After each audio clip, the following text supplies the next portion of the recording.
Ebyokwerinda binywezeddwa ku ddwaliro lya Medipo International Hospital ku luguudo lwa Kashia oluvannyuma lwabadde minisita w'ebyentambula General Edward Katumba wamala okutwalibwawo okufuna obujjanjabi olw'okubwa amasasi mu bitundu by'ekisaasi agassa abantu babiri okubadde omwana we ssaako n'eddereeva.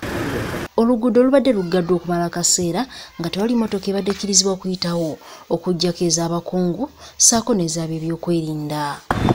Kyokka abantu olutegedde nti General Katumba wamala aleeteddwa ku ddwaliro lino bazze okumulabako nga muno mubadde n'omuduumizi w'amagye General David Muhoozi, omwogezi w'amagye Brigadier Flavia Byekwaso, abadde minisita w'amayumba Chris Balyomonsi, amyuka omuduumizi wa poliisi Afande Lokech ssaako n'abalala. But they are manageable and the medical workers are handling him properly.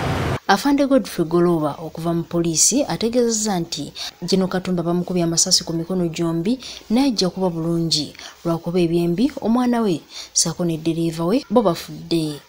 General ajja kuba bulungi, of course bamukubye amasasi ku mikono gyombi naye nga asimatuse kati tulina essuubi nti tewali kisingaawo. Of course muwala we yafudde Kibinyo ne Dulayi naye nga ye General ajja kuba bulungi, ajja kuwona. Bisago kibya afunye ebisago ku mikono gyombi okwa kono ne ku ddyo.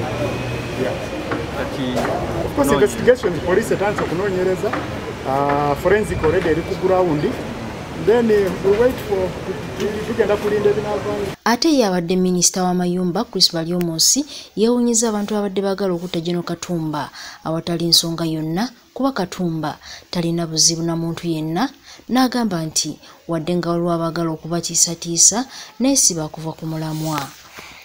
He's never involved in the conflicts and antagonizing other people. So you would wonder what the motive would be.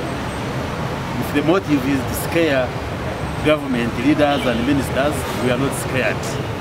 And we leave it in the hands of the investigators to find out who these stupid people are and what their motive is.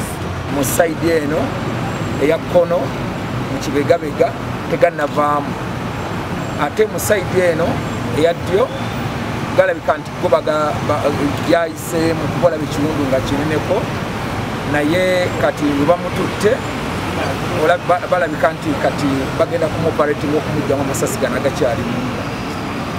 Akyali with a lot of pain, akyalina obulumi bungi nnyo, naye ate obulumi businga kati buli kulowooza ku mwana we gwe basse.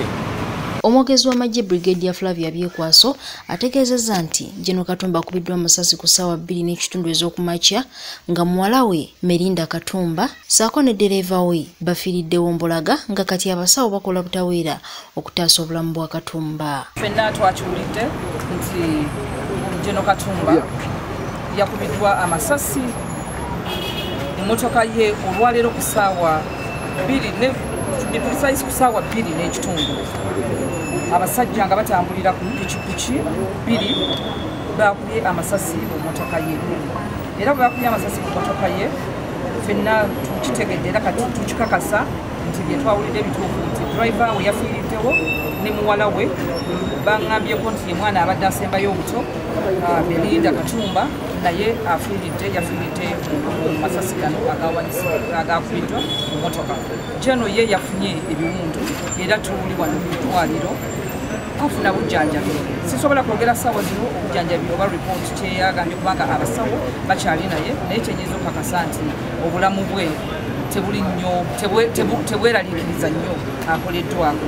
Abasawo banaatera okufuluma otubuulira kiki amasasi gatuuseewa. Onayongeddeko nti batandise omuyigo gw'okunoonyereza abatemu abakubye General Katumba amasasi kuba abamukubye amasasi babadde batambulira ku pikipiki ng'obudde bwonna bakuzuula abamukubye amasasi. Nti oba embeera eyo yeyagala okubanga eringa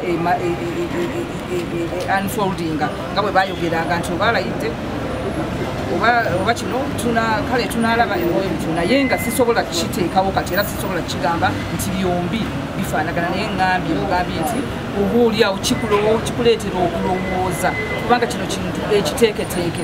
Omuntu akuba amasasi ku ssaawa 2 ezo sawa 2 n'ekitundu ensinga eraba ensinga etambula oba olaba nti ayina okweteekateeka kwaludde ng'akola